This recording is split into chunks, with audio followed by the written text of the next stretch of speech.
Hello students, welcome you all at a Future Sage Institute's online platform. Guys हम बात करने वाले हैं आरएमएस एग्जाम में जो प्रीवियस ईयर के क्वेश्चंस पेपर आए हुए हैं उनके हम लोग लगातार डिस्कस कर रहे हैं इस प्लेटफॉर्म पे। और आरएमएस में हमने क्लास 6 को डिस्कस किया और अब हम लोग क्लास 9th के पेपर को डिस्कस करने वाले हैं। मैथमेटिक्स में जो क्वेश्चन आए थे 2020 का पेपर मैं यहाँ पे बात करूंगा, जिसमें मैथ्स के जो क्वेश्चन आए थे उनको हम लोग इस वीडियो के पार्ट 1 में कुछ क्वेश्चन डिस्कस करेंगे, फिर फर्दर पार्ट में डिस्कस करेंगे, वीडियो थोड़ा लंबा ना हो। तो गाइज बात करते हैं हम लोग कि किस तरह के जनरली क्वेश्चंस आपको देखने को मिल रहे हैं आरएमएस के अंदर, वो हम अच्छे ढंग से डिटेल्ड ढंग से इस वीडियो सीरीज में हम डिस्कस करने वाले हैं। तो क्या है कि आरएमएस के 2020 का जो बेसिक पेपर था उसके अंदर हमें क्या देखने को मिला कि हमें जो क्वेश्चन पेपर में देखने को मिला वो फर्स्ट क्वेश्चन ये था गाइस। क्या था? The value of machine depreciate. Depreciate का मतलब कम होना होता है, घटना होता है, कमी आना होता है एवरी ईयर बाय 10%, यानी 10% से कम होना। कोई भी चीज को 10% से कम होने का मतलब, कोई चीज सपोज पहले थी, सपोज 20 थी और मैं बोलूँ वो 10% कम हो गई, 10% कम होने का मतलब इसको मुझे 90/100 से मल्टीप्लाई करना पड़ेगा। 90/100 का फ्रैक्शन यहाँ पे बनेगा, 90/100 का फ्रैक्शन यहाँ पे बनेगा। तो क्या करना है, 10 से 10, 10 से 10, आंसर आ गया 18, यानी 20 से कितना हो गया वो 18। इसका मतलब वो 10% कम हो गया, और 10% कम करने का जो फ्रैक्शन है वो हमें इस ढंग से गाइस तैयार करना है। अब हम लोग यही चीज बात करते हैं कि 10% का इस वाले में क्या ध्यान रखना है कि पहले मशीनरी का कॉस्ट क्या था, ये बोल रहे हैं कि कॉस्ट ऑफ मशीनरी वो गिवन है अपने को, कॉस्ट ऑफ मशीनरी इतना है, and what will be the value after 3 year, 3 साल के बाद उसका वैल्यू क्या होगा। तो कॉस्ट ऑफ मशीनरी कितना है वो देख लेते हैं यहाँ पे। तो 1 2 3 4 5 6 टाइम 0, तो यहाँ पे मुझे 6 0 क्या कर देना है, प्लेस कर देना है। ये है आज की प्रेजेंट वैल्यू। और ये 1 साल कंप्लीट होने के बाद जब 10% का डेप्रिसिएशन लग जाएगा तो कितना हो जाएगा, ये हो जाएगा 90/100। कितना हो जाएगा, 90/100, क्योंकि 10% का डेप्रिसिएशन लग गया, 10% क्या आ गई, इसमें कमी आ गई। अब ये आ गया आफ्टर 1 ईयर। हमें जो 3 साल बाद का पता करना है, तो सेकेंड ईयर में फिर 10% का डेप्रिसिएशन लगा, थर्ड ईयर में फिर 10% का डेप्रिसिएशन लगा, और ये वैल्यू होगी आज से 3 साल बाद आफ्टर 3 ईयर। बस अब इसको कैलकुलेट करना है। 2 0 से ये 2 0 कैंसिल, ये 2 0 से ये 2 0 कैंसिल, ये 2 0 से ये 2 0 कैंसिल। अब ये 999, 9 का क्यूब होता है 729, और 3 टाइम 0 3, यहाँ पे आंसर में आ गया। ये है आज का प्रेजेंट वैल्यू, और इस ऑप्शन में कहीं भी इसमें एक जीरो कम है, ये मेरा राइट आंसर हो गया 729,000। तो ये डेप्रिसिएशन का रूल होता है, जो 10 हर साल कम होता है, मतलब डेप्रिसिएशन में कमी आना होता है। तो किसी भी चीज में कम होता है तो आपको उसी को कम करके मल्टीप्लाई करना है। जैसे यहाँ पे 10% कम हो रहा है तो 90/100। मैं बोल रहा हूँ कि कोई वैल्यू एक्स है और उसमें 25% का कमी आता है, तो 75/100 से मल्टीप्लाई कर देंगे। मैं बोल रहा हूँ कि इसकी वैल्यू को मुझे 10% बढ़ाना है, तो मुझे x को मल्टीप्लाई करना है 110/10। अल्टीमेटली नीचे हमेशा 100 को रखना है, ऊपर कमी या जो वृद्धि होती है, जो इंक्रीमेंट या डिक्रीमेंट होता है, वो माइनस करना है 100 में से, ऊपर वो वैल्यू लिख देनी है, और उससे आप उस ओरिजिनल प्राइस तक पहुंच पाएंगे। ये था फर्स्ट क्वेश्चन। चलिए सेकंड क्वेश्चन की बात करते हैं। ये बोल रहा है इसके फैक्टर निकालिए आप, फैक्टर निकालने हैं आपको इसके। तो जब कभी तुम्हारे सामने इस तरह का क्वेश्चन हो तो मिडल टर्म स्प्लिटिंग जो मेथड है वो यहाँ पे एप्लीकेबल होगा। इसमें क्या ध्यान रखना, देखिए तुम्हारे सामने 3m² प्लस 9m और प्लस में 6। अब यदि इसमें कुछ कॉमन आ रहा है तो पहले कॉमन ले लीजिए। यहाँ पे देखिए 3 कॉमन आ रहे हैं, 3 बाहर कॉमन आ रहे हैं, अंदर क्या बच रहा है, m² प्लस 3m, और यहाँ बच रहा है 2। अब यहां से भी आप डायरेक्ट क्वेश्चन को बता सकते हैं। 3 कॉमन देखिए यहाँ पे एक में ही आ रहा है, 3 कॉमन यहाँ पे एक में ही आ रहा है। राइट आंसर तो मेरा यही है। 100% यदि टाइम की कमी हो तो आप ये वाला तरीका कर सकते हैं। देखिए सॉरी, 6 कॉमन नहीं आ रहा, 6 यहाँ से कॉमन नहीं आएगा ना यहाँ से कॉमन आएगा, तो ये वाला ऑप्शन वैसे कैंसिल हो गया, ये वाला ऑप्शन फिर कैंसिल हो गया। 3 कॉमन आ रहा है, इसमें कॉमन नहीं है तो कैंसिल हो गया, आंसर तो बी है। फिर भी इसको आगे कैसे करना है मुझे, अब इसके अंदर करना है मिडल टर्म स्प्लिटिंग। तो मिडल टर्म स्प्लिट करिए भाई इसमें। तो मल्टीप्लाई करने पे बाहर वाला, ऐड करने पे अंदर वाला, ये फॉर्मेट होता है इसका मिडिल टर्म स्प्लिटिंग का। देखिए बाहर वाले दोनों को मल्टीप्लाई कर रहा हूँ तो आ रहा है 2m का स्क्वायर और अंदर लिखा हुआ है 3m। ऐसे मुझे दो नंबर थिंक आउट करने हैं, जिनको मल्टीप्लाई करूँ तो ये आ जाए और जिनको ऐड करूँ तो ये आ जाए। तो मुझे यहाँ पे ध्यान रखना है कि मल्टीप्लाई कर रहा हूँ तो x 2x का square 2x plus x 2x को यदि x से मल्टीप्लाई करूंगा 2x स्क्वायर आएगा, और यदि मैं 2x में x ऐड करूंगा तो 3x आ जाएगा। 3x मतलब x की जगह m है यहाँ पे, तो m ले लो, सब जगह m लिख लो। तो ये कॉन्सेप्ट होता है कि आप किस रंग से ये मिडल टर्म स्प्लिट अप्लाई करोगे। आपको जो प्रोडक्ट है उसको देखिए, प्रोडक्ट लेके आना है 2 और ऐड लेके आना है 3, तो 2 और 3 ही होगा इसमें, क्योंकि 2 को 3 से मल्टीप्लाई करते हैं, 2 को 1 से मल्टीप्लाई करते हैं तो 2 1 जा 2, और 2 के अंदर 1 ऐड करते हैं तो 2 और 1 कितना हो जाए 3। ये बात यहाँ पे एडजस्टमेंट रह रही है।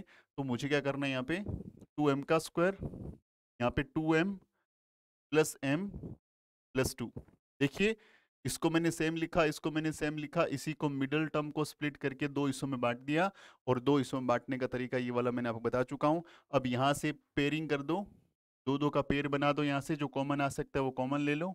यहाँ से कॉमन आ गया, देखिए m कॉमन आ गया, अंदर बचेगा m प्लस 2। यहाँ से कुछ भी कॉमन नहीं, 1 कॉमन आएगा तो m प्लस 2। अब देखिए यहाँ पे इन दोनों ब्रैकेट्स में हमेशा सेम वैल्यू आनी चाहिए। अब इसको आगे यहाँ लिख देता हूँ मैं, 3 है ही, m प्लस 2, ये दोनों जगह कॉमन ले लिया, यहाँ क्या बचा m, यहाँ बचा प्लस का 1, तो m प्लस 1। तो ये क्वेश्चन का आंसर आ गया, जो हमने यहाँ पे पहले ही लगा लिया था। हमें पता लग गया था कि कॉमन 3 है वो एक में ही आ रहा है, इसलिए इसका राइट आंसर होगा ये वाला। पेपर में ज़्यादा टाइम नहीं लगना, 1 मिनट का एक क्वेश्चन है ये, बस मैंने आपको एक्सप्लेन किया, थोड़ा टाइम लगा इसलिए। तो मिडिल टर्म स्प्लिटिंग है उस पर कमांड करिए, और जितना अच्छे से कमांड करेंगे आपको वैसे ही आप क्वेश्चन पेपर में भी एकदम आराम से बना पाएंगे। ये बोल रहा है metallic cuboid with dimension of, ये डायमेंशन दे रखा है इसका, वॉज मेल्टेड, उसको मेल्ट किया गया, recast into the cube, cube के अंदर रिकास्ट किया, what will be the length of edge of the cube. तो इसके अंदर जब भी मेल्टिंग का, रिकास्टिंग का या कोई लिक्विड का क्वेश्चन आता है तो वॉल्यूम का फॉर्मूला हमेशा लगाना है। तो अल्टीमेटली ये बोल रहे हैं कि मेरे पास क्यूबॉइड था और क्यूबॉइड को मुझे रिकास्ट करके मैंने उसका क्यूब बना लिया। तो इस सिचुएशन में जब भी एक शेप से दूसरी शेप में रिकास्ट करते हैं, या एक शेप में कोई लिक्विड होता है उसको दूसरी शेप में हम लोग पोर डाउन करते हैं, उसको डालते हैं या उसके अंदर डालते हैं हम लोग, तभी सारी सिचुएशन में वॉल्यूम का फॉर्मूला लगता है। क्यों लगता है? क्योंकि यदि इसको रिकास्ट करके आप ये बना रहे हो तो इसका जितना वॉल्यूम है आप यहाँ भी वो सेम वॉल्यूम काम में ले रहे हो, तो अल्टीमेटली यहाँ पे फॉर्मूला लगेगा कि volume of cube is equals to volume of cuboid. Volume of cuboid, volume of cube होता है ए क्यूब और वॉल्यूम ऑफ क्यूबॉइड होता है L into B into H, L multiply with B multiply with H. ये तो आपको H पता करना है, पता है नहीं आपको, यहाँ पे एल कितना है, यहाँ पे 16 divide by multiply 8 multiply by 4। अब इस क्यूब को इधर भेजोगे तो बन जाएगा क्यूब रूट। क्या बन जाएगा? Cube root. और क्यूब रूट 16, 8 और 4 का क्यूब रूट पता करना है। आपको पता होना चाहिए 8 का क्यूब रूट तो 2 होता है, और 16 4 जा 64 होता है, 64 का क्यूब रूट 4 होता है। तो अल्टीमेटली एज कितना आ गया तुम्हारा? 8 सेंटीमीटर इसका आंसर आ गया। यानी जब आप एक बड़े क्यूबॉइड को जिसका डायमेंशन 16, 8 और 4 है उसको रिकास्ट करोगे, मेल्ट करोगे और क्यूब बनाओगे, तो नया जो क्यूब बनेगा उसका जो साइड है उसका जो एज कितना आएगा? 8 सेंटीमीटर आएगा। तो 8 सेंटीमीटर क्या हो गया गाइस? इसका आंसर हो गया। आई होप कि आपको समझ में आ गया होगा। इसको पूरा मल्टीप्लाई करने की रिक्वायरमेंट नहीं है, डायरेक्टली भी कर सकते हैं आप लोग। द एल्जेब्रिक एक्सप्रेशन, ये किस तरह का एल्जेब्रिक एक्सप्रेशन है? टाइप आपसे पूछा है, क्या मोनोमियल है, बाइनोमियल है, ट्राइनोमियल है, नन ऑफ दीज है। ये जो मियल वाले होते हैं ये नंबर ऑफ टर्म पे डिपेंड करते हैं, नंबर ऑफ टर्म्स पे डिपेंड करते हैं कि नंबर ऑफ टर्म्स कितना है। यदि एक टर्म है तो उसको मोनोमियल बोलते हैं, दो टर्म वालों को बाइनोमियल बोलते हैं, तीन टर्म वालों को ट्राइनोमियल बोलते हैं। इसमें देखो टर्म कितनी है, टर्म हमेशा प्लस या माइनस से अलग अलग होती है। देखिए एक टर्म, दो टर्म, तीन टर्म, तीन टर्म है तो इसका नाम क्या हो गया? ट्राइनोमियल। तो ये एक एल्जेब्रिक एक्सप्रेशन का पार्ट है जिसके अंदर टाइप ऑफ एल्जेब्रिक एक्सप्रेशन आपको याद रखने हैं।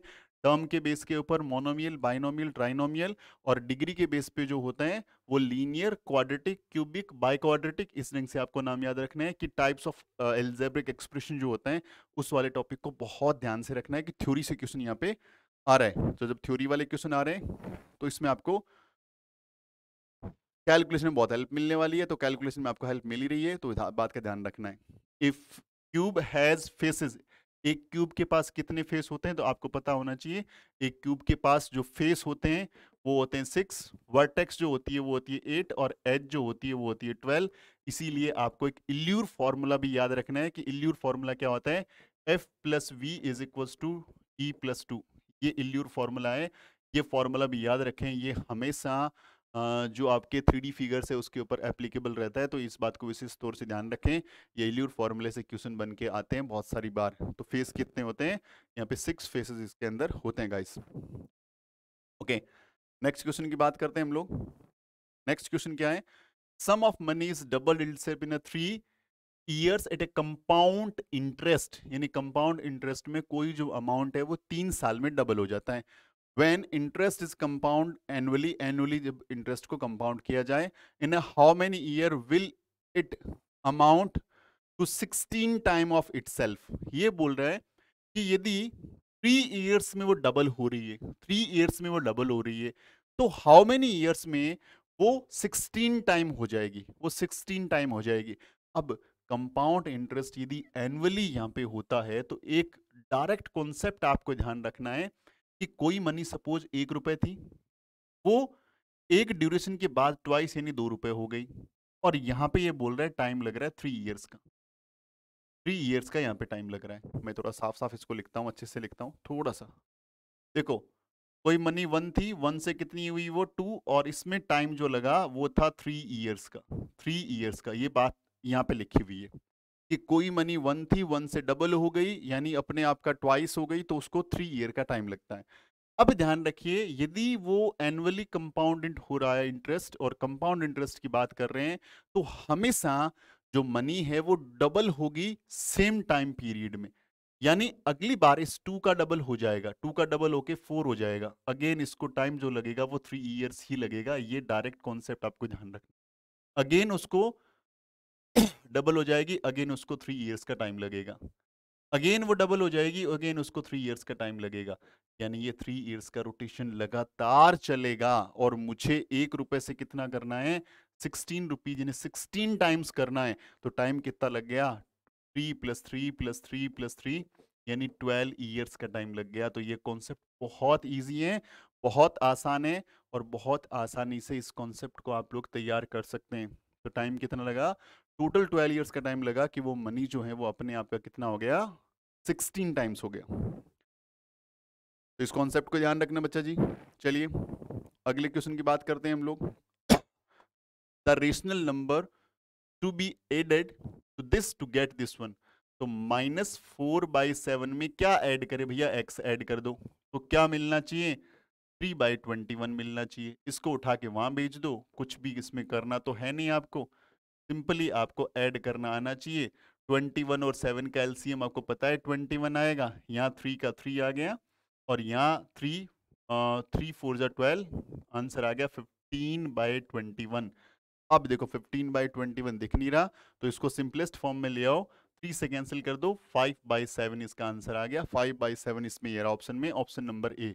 बस इसमें तो कैलकुलेशन करनी है, बोर्ड मास का थोड़ा विशेष ध्यान रखना, और कुछ भी इसमें है नहीं, इसको कॉन्सेप्ट कुछ भी नहीं है इसमें। ओके, एचसीएफ लेना है आपको।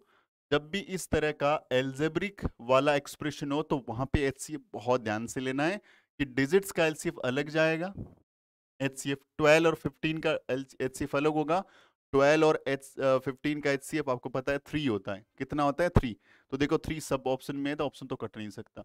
तो पहले तो 12 और 15 का नंबर का एलसीएम एचसीएफ अलग से ले लो, एचसीएफ आ गया 3। अब जो जितना भी वेरिएबल होता है उसमें जब भी एचसीएफ लो, जब भी एचसीएफ लो तो लोवेस्ट पावर को लेना है, और एचसीएफ लो, एलसीएम लो तो हाईएस्ट पावर लेना है। एचसीएफ में लोवेस्ट पावर और एलसीएम में हाईएस्ट पावर, ध्यान रखना। यदि आप किसी भी एल इस तरह के एक्सप्रेशंस का क्या लेते हैं, एचसीएफ लेते हैं, तो आपको लेनी है लोवेस्ट पावर, और एलसीएम लेते हैं तो आपको लेनी है हाईएस्ट पावर। ठीक है, ध्यान रखना, लोवेस्ट पावर लेनी है, इसमें हाईएस्ट पावर लेनी है। तो इस बात का विशेष ध्यान रखना है। अब आपको क्या करना है, ए स्क्वायर और ए क्यूब में लोवेस्ट कौन है? ए स्क्वायर। बी में और बी स्क्वायर में बी, सी में और सी क्यूब में सी। तो ये मेरा आंसर हो गया 3a² bc। तो 3a² bc, ये मेरा राइट आंसर इज सी। तो इतना सा ध्यान रखना है आपको। ये तो एचसीएफ की बात आ गई। यदि इस क्वेश्चन में आपसे एलसीएम पूछ लिया होता तो एलसीएम में देखो 12 और 15 का डिवाइड किसमें जा रहा है, वो आंसर आ जाता 60, क्योंकि 60 में दोनों का डिवाइड जा रहा है, और तो कोई नंबर नहीं इसमें दोनों का डिवाइड जा रहा है। अब ए की बड़ी पावर कौन सी है? ए क्यूब, बी स्क्वायर और सी क्यूब, ये इसका एलसीएम आ जाता। यदि एलसीएम आपसे पूछता तो इसका एलसीएम होता ये वाला गाइस। तो ये एचसीएफ और एलसीएम के कॉन्सेप्ट की बात है, ये आपको आई होप कि समझ में आ गई होगी। If 5 kg of sugar contain, 5 kg sugar में इतना क्रिस्टल कंटेन है, तो ये पूछ रहा है कि 2 kg में कितना होगा। तो 5 kg कितना कंटेन कर रहा है? 2.25 मल्टीप्लाई 10 की पावर 7। तो 1 kg में कितना होगा? यूनिटरी मेथड लगा दीजिए बस। 1 kg में आ गया इतना। आपको 2 kg का पता करना है तो मल्टीप्लाई बाई 2 कर दो इसको बस। अब 5 से देखो कैंसिल होता है क्या? हाँ कैंसिल हो रहा है। ये कितनी बार जाएगा 5 से? ये जाएगा 4, फिर 4 टाइम चला गया, और फिर जाएगा ये 5, 45 टाइम ये चला गया, क्योंकि 45 5 जो होता है वो कितना होता है? 225 ही होता है। कितना होता है? 225। अब पॉइंट के बाद क्या करना है आपको? पॉइंट के बाद क्या करना है? 2 नंबर का तो पॉइंट लगाना, लगा दिया आपने, फिर 2 से मल्टीप्लाई किया, ये हो गया 90। तो अल्टीमेटली हो गया 9 मल्टीप्लाई विद 10 की पावर 7। 9 मल्टीप्लाई विद 10 की पावर 7। तो 9 मल्टीप्लाई विद 10 की पावर 7 तो ऑप्शन में इसमें है ही नहीं हमारे। तो what should we do? Power 7 में हमें दिख नहीं रहा है, तो कहीं ना कहीं यहाँ पे हम लोगों ने कैंसिल किया, तो ये आ गया। ठीक है, ये तो एकदम सही है, 0.45 सही है। 2 से मल्टीप्लाई कर दिया तो ये हो जाएगा 90। ओके ठीक है, ये 0.9 होता है। अब मुझे क्या करना है? इस पॉइंट को हमेशा एक डिजिट के बाद रखा जाता है, तो पॉइंट को उठा के इधर लाना पड़ेगा। अब इधर लाना पड़ेगा, इधर जाने के लिए मुझे क्या करना पड़ेगा? एक 0 यानी एक 10 यहाँ लाना पड़ेगा। तो अल्टीमेटली हो जाएगा 9 इंटू 10 की पावर 6। 9 इंटू 10 की पावर 6, ये मेरा क्या हो गया बच्चा? राइट आंसर हो गया। तो इस बात का थोड़ा विशेष ध्यान रखना है। ये एनसीईआरटी से क्वेश्चन आया, एनसीईआरटी में ऐसे क्वेश्चन आई, आपको बताइए। ये इल्यूर फार्मूला ही आ गया बेटा, इल्यूर फार्मूला आ गया ना, इल्यूर्स फार्मूला। तो इल्यूर्स फार्मूला मैंने अभी आपको बताया था कि इल्यूर्स फार्मूले में क्या होता है। ये देखिए, ये फार्मूला आपका इल्यूर्स फार्मूला है। क्यों? क्योंकि मैंने आपको बताया था F plus V is equals to E plus 2, और अब ये E को उठा के इधर लेके आ गया, तो कोई टेंशन नहीं है। आप E माइनस कर दो तो आंसर कितना आना चाहिए बेटा? 2 आना चाहिए। आंसर कितना आना चाहिए? 2 आना चाहिए। तो ये मेरा राइट आंसर हो गया। बस आपको ये फॉर्मूला आना चाहिए। फॉर्मूला बहुत सारी जगह मैंने देखा है, तो ये फॉर्मूला बहुत इंपॉर्टेंट है, इसकी विशेष ध्यान रखना आपको। इवेलुएट करना है, क्यूब रूट निकालना है, क्यूब रूट निकालना है। सिंपल सा, जब क्यूब रूट निकालना हो तो इसमें एक बार माइनस है तो माइनस को भूल जाओ, इसका क्यूब रूट होता, ये 14 का क्यूब होता है 2744, 2744 14 का होता है। तो मुझे पता लग गया ये 14 है, लेकिन ये माइनस है तो माइनस का 14 है, इसका आंसर आ गया। इसको डिवाइड किससे करना है? इसको डिवाइड करना है मुझे 0.88 के क्यूब रूट से। तो 8 का क्यूब रूट मुझे पता है 2 होता है, और यदि पॉइंट के बाद यहाँ पे 3 डिजिट है, पॉइंट के बाद यहाँ पे 3 डिजिट है, तो क्यूब रूट निकलने के बाद एक डिजिट रहेगा। एक डिजिट मतलब यहाँ पे आ जाएगा आपका ये 0। 0.2 आंसर आ गया। अब पॉइंट हटाओ, अपॉन में कितना आ गया? 10। 10 को मल्टीप्लाई कर दो, इससे हो गया 5। ये आंसर आ गया माइनस का 70। कितना आंसर आ गया? माइनस का 70। माइनस का 70 इसका आंसर आ गया। तो इस तरह के क्वेश्चंस तो आपके लिए क्या होना चाहिए? फटाफट करने वाले क्वेश्चन होने चाहिए। क्यूब रूट में विशेष ध्यान रखना है कि जैसे कोई नंबर है, मान लीजिए कोई भी नंबर है, जैसे 0 पॉइंट मान लीजिए 1 लिखा हुआ है, इसका आप क्यूब कर रहे हो, तो आपको पता है 1 का क्यूब तो 1 ही होता है, लेकिन पॉइंट के बाद यहाँ पे एक डिजिट है, तो क्यूब करने के बाद यहाँ पे 3 डिजिट के बाद पॉइंट आएगा, 2 0 लगाना पड़ेगा, ये आंसर आएगा। इसी ढंग से आपसे पूछ लिया जाए कि भाई साहब इसका क्यूब रूट बताओ, तो आपको पता है कि 1 का क्यूब रूट 1 होता है, 1 का क्यूब रूट 1 होता है, और पॉइंट के बाद 3 डिजिट है, तो पॉइंट के बाद एक डिजिट आएगा, तो यहाँ आंसर इसका 0.1 आ जाएगा। यही यदि आपसे ऐसा पूछता 0.0000001, इसका क्यूब रूट बताइए। आपको पता है, आपको पता है ये जो क्यूब रूट हैं, ये जो क्यूब रूट है, 1 का क्यूब रूट आपको पता है 1 होता है, लेकिन पॉइंट के बाद देखिए कितना, 1 2 3 4 5 और 6 6 डिजिट के बाद हैं, तो 6 को डिवाइड कर दो 3 से, 2 डिजिट के बाद पॉइंट आना चाहिए, तो 101, यहाँ पे 0.01 इसका क्या आ जाएगा गाइस, राइट आंसर आ जाएगा। तो गाइस इस ढंग से आपको क्या करना है, इस क्वेश्चन को बनाना है, जो क्यूब वाले फॉर्मूले से आपको इसको करना था बेटा।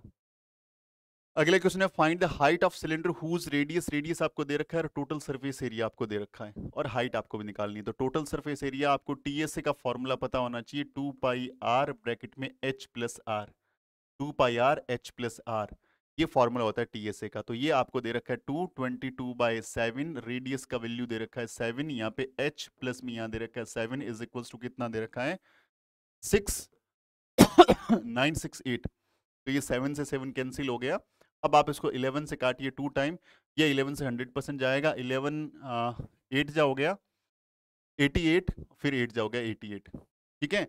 अब देखो ये 2 से जाएगा 44 टाइम, और ये फिर 2 से जाएगा 22 टाइम, 22 आ गया, इस 7 को उधर जगह माइनस कर दो तो h का वैल्यू आ गया 22 माइनस 7, आंसर कम्स 15। तो इसका आंसर आ गया 15। हाइट कितना आ गया मेरा, 15 सेंटीमीटर आ गया। तो ये फॉर्मूला मुझे पता होना चाहिए, टीएसए का फॉर्मूला ये होता है, और सीएसए का फॉर्मूला हो गया 2 पाई आर एच, और वॉल्यूम का फॉर्मूला मुझे पता होना चाहिए पाई आर स्क्वायर एच। ये 3 फॉर्मूले हैं जो सिलेंडर से रिलेट करते हैं। इसमें से बहुत सारे अच्छे क्वेश्चन बनते हैं, इसका आपस में बहुत सारे अच्छे रिलेशन वाले क्वेश्चन भी बनते हैं। तो इसको ध्यान से देखना है, मेंसुरेशन में क्या है, फॉर्मूला मेन है, फॉर्मूला और प्लस थोड़ी सी कैलकुलेशन आपकी अच्छी है तो कोई दिक्कत नहीं आती। ये आपका एक्सपोनेंट पावर से क्वेश्चन है, बहुत ध्यान से आपको देखना है। -3 की पावर क्या दे रखी है, m+1 दे रखी है, मल्टीप्लाई विद -3 की पावर 5 दे रखी है, और फिर दे रखा है -3 की पावर 7, यानी बेस सब जगह कॉमन है तो टेंशन नहीं है। Base are common and in a multiply then power will be added, तो यहाँ -3 के जो पावर बन जाएगा वो 3 सॉरी m+1 + 5 बन जाएगा, इधर -3 की पावर क्या बन जाएगी, 7 बन जाएगी। Base are common then power will also common, तो m+6 इज इक्वल्स टू 7, इधर भेज दो 6 को, तो m का वैल्यू आ गया 7 - 6, m का वैल्यू 1। तो राइट आंसर इज 1, कि m की जगह मुझे क्या लिखना है, 1 लिखना है, m की जगह मुझे क्या लिखना है, 1 लिखना है। 1 लिखने से पूरा का पूरा इक्वेशन क्या हो रहा है, सेटिस्फाई हो रहा है। तो ध्यान क्या रखना है कि कुछ फॉर्मूले इसके याद रखने, व्हेन बेस आर कॉमन और पावर आर डिफरेंट और मल्टीप्लाई हो तो पावर विल बी एडेड। दूसरा, बेस आर कॉमन एंड इनके बीच में डिवाइड का सिंबल हो, पावर डिफरेंट हो तो पावर विल बी सब्ट्रैक्टेड। और बेस में पावर की पावर जो होती है वो हमेशा क्या होती है, प्रोडक्ट होती है, और किसी भी नंबर का पावर 0 तो इसका आंसर क्या होता है गाइस, 1 होता है। आंसर क्या होता है गाइस, 1 होता है। तो बहुत ही आसानी से बहुत सारे जो फॉर्मूले हैं वो मुझे क्या करने हैं, लर्न रखने हैं, ध्यान रखने हैं उन। सो हमें क्या है कि फॉर्मूला पे बेसिकली काम करना है। फॉर्मूले बहुत सारे जो हैं वो मेरे दिमाग में चलने चाहिए, क्योंकि आप जब पेपर दो तो आपके दिमाग में फॉर्मूला कितना फास्टली मूव ऑन करता है वो बहुत इंपॉर्टेंट है। The area of trapezium, area of trapezium आपको गिवन है। The distance between the 2 parallel sides, ये आपको गिवन है, एंड 1 पैरेलल साइड गिवन है, और आपको अदर पैरेलल साइड आपको निकालनी है। तो आपको पहले तो एरिया का फॉर्मूला पता होना चाहिए। एरिया ऑफ ट्रेपेजियम क्या होता है, एरिया ऑफ ट्रेपेजियम क्या होता है, वो होता है 1/2, यहाँ होता है sum of parallel sides and multiply with height. ये हाइट या डिस्टेंस बिटवीन देम, हाइट बोल दो या डिस्टेंस बिटवीन देम, यानी जो ट्रेपेजियम होता है वो हमारा इस ढंग का होता है, ये पैरेलल साइड है तो इसके बीच की जो डिस्टेंस, इसको मैं h बोल सकता हूँ या डिस्टेंस बिटवीन पैरेलल साइड्स बोल सकता हूँ, ये मतलब होता है h का। तो एरिया ऑफ ट्रेपेजियम दे रखा है आपका 480, 1/2, सम ऑफ पैरेलल साइड ये बोल रहा है कि 1 पैरेलल साइड इज 20, पहले वाली 20 है, दूसरे वाली पता नहीं है, इसको x मान लो। और हाइट कितना भैया, कितना है 15, 15 यहाँ पे क्या आ गया आ गया मेरा आंसर। अब क्या करो, आप 15 से डिवाइड कर दो इसको, 15 3 जा 45, और 15 3 जा कितना हो गया 45 हो गया, फिर ये बच गया यहाँ पे 3, और ये हो गया 2 जा 1/2, इधर 20 प्लस एक्स, इसको मल्टीप्लाई कर दो इधर आके, ये 64, 20 प्लस एक्स इसको यहाँ ले आओ, 64 में से 20 माइनस कर दो, 64 में से 20 माइनस कर दो, x का वैल्यू तुम्हारे पास 44 सेंटीमीटर आ गया। बस बहुत आसानी से बना सकते हो यदि आपको फॉर्मूला अच्छे से पता है। बस सारा खेल जो है वो फॉर्मूला बेस्ड है। मेंसुरेशन में जो भी क्वेश्चन आ रहे हैं एकदम डायरेक्ट आ रहे हैं, कोई ज़्यादा दिमाग लगाने की जरूरत नहीं है, सीधा क्वेश्चन को बनाना है और आंसर करना है। ये बोल रहा है ये नंबर एक परफेक्ट क्यूब है, तो इसको n से मल्टीप्लाई करना है, n से मल्टीप्लाई करना है, then what is the smallest possible value of n, n का स्मॉलेस्ट पॉसिबल वैल्यू क्या हो सकता है। तो जो भी ऐसा नंबर दे रखा हो आप एक काम करो, इसके फैक्टर निकाल लो। 2 से डिवाइड करेंगे 4, 3 और यहाँ पे 2, फिर 2 से डिवाइड कर दो यहाँ पे 1, 2 से डिवाइड करेंगे 2, यहाँ 1 और यहाँ आ जाएगा 6। आपको पता है अब आगे फर्दर डिवाइड करने की जरूरत नहीं है, क्योंकि 216 क्या है, 6 का क्यूब है। 216 क्या है, 6 का क्यूब है, तो ये तो परफेक्ट क्यूब है ही, परफेक्ट क्यूब है ही। अब क्या किया इन्होंने, 216 को मल्टीप्लाई कर दिया था 2 इंटू 2 से, और आपके सामने एक नंबर लिख दिया, बोला ये बन गया 468। अब ये परफेक्ट क्यूब तो है नहीं सर, क्योंकि ये तो परफेक्ट क्यूब है, लेकिन यहाँ पे दो पेयर नहीं बन रहे, दो प्राइम नंबर यहाँ पे दिख रहे हैं, एक यदि नंबर और होता तो ये परफेक्ट क्यूब बन जाता। तो यदि मल्टीप्लाई करना हो तो एक 2 से मल्टीप्लाई करना पड़ेगा, एक 2 से मल्टीप्लाई करना पड़ेगा। ये पूछ रहा है what is the smallest number product, किससे मल्टी, यानी एन की जगह क्या रखना है, तो यहाँ पे 2 रखना है सर, कुछ नहीं करना, क्योंकि एक 2 और लगा दो मेरी तरफ से तो वो एन की जगह क्या लिख दूं, मैं स्मॉलेस्ट नंबर 2 लिख दूं। 2 लिखने से भी हो रहा है, मैं इसकी 2 इसकी जगह 16 लिखूं तो भी काम बैठ रहा है, लेकिन मैंने लिख नहीं रहा, मैं यहाँ पे 2 लिख रहा हूँ। तो 2 लिख रहा हूँ और बहुत सारे नंबर हो सकते हैं, लेकिन स्मॉलेस्ट नंबर जो है वो 2 ही होगा, क्योंकि 2 लिखने से ये क्या बन रहा है, एक पेयर बन रहा है 3 डिजिट का, और 3 डिजिट का पेयर का मतलब क्यूब हो गया ये, तो ये परफेक्ट क्यूब नंबर बन गया। तो यहाँ पे आंसर हो गया 2, इसका राइट आंसर हो गया 2। यदि ये पूछता कि यहाँ पे डिवाइड का सिंबल होता, बोले n है तो n क्या होगा, यदि इसको डिवाइड करना चाहें, तो डिवाइड करना चाहें तो ये तो परफेक्ट क्यूब है ही, इससे डिवाइड कर दो सर, 2 इंटू 2 यानी 4 से डिवाइड कर दो, 2 इंटू यानी 4 से डिवाइड कर दो। तो यहां से ऐसे आप क्वेश्चन बना सकते हैं। तो गाइस ये था पार्ट फर्स्ट क्लास 9th के लिए आरएमएस का पेपर 2020 का हमने डिस्कस किया। पार्ट सेकंड में रिमेनिंग क्वेश्चन डिस्कस करेंगे, वीडियो बहुत ज़्यादा लंबा ना हो, इसीलिए मैं छोटे छोटे पार्ट्स में लेके आ रहा हूँ, और कोशिश करता हूँ कि मैं आप लोगों को साथ साथ में फॉर्मूला बताता चलूँ। वीडियो के कमेंट बॉक्स में कमेंट करिए, या हमारे जो गिवन नंबर है उस पर हमें कमेंट करके बताइए, अपना फीडबैक दीजिए कि हमारा टीचिंग मेथड, हम मैं जो पढ़ा रहा हूँ कैसा लग रहा है, और आपको थोड़ा सा प्रॉफिट हो रहा है क्या। और यदि वीडियो रियली में थोड़ा सा अच्छा लगता है तो वीडियो को लाइक कर दें और सब्सक्राइब कर लें चैनल को, क्योंकि बहुत सारा फ्री कंटेंट मैं लगातार लेके आता रहूँगा। और वीडियो को अपने दोस्तों तक पहुंचाने के लिए आपको शेयर बटन पे क्लिक करना होगा।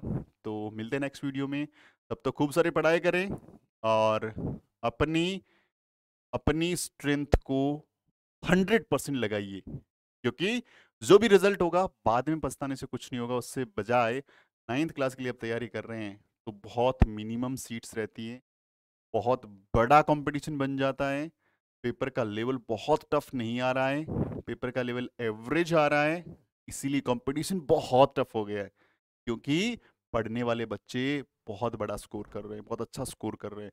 देन आपकी रिस्पॉन्सिबिलिटी बन जाती है कि उनसे फाइट करने के लिए यू नीड कि आपको बहुत अच्छा स्कोर करना पड़े, और मैं आपके लिए कोशिश करूंगा कि लगातार आपके लिए फ्री और अच्छा कंटेंट अवेलेबल कराऊं, ताकि आप अपने नॉलेज को और अच्छा सा कर सकें। उम्मीद कर रहा हूँ वीडियो थोड़ा अच्छा लगा होगा। मिलते हैं नेक्स्ट वीडियो में, तब तक अपना ख्याल रखें। सो जय हिंद।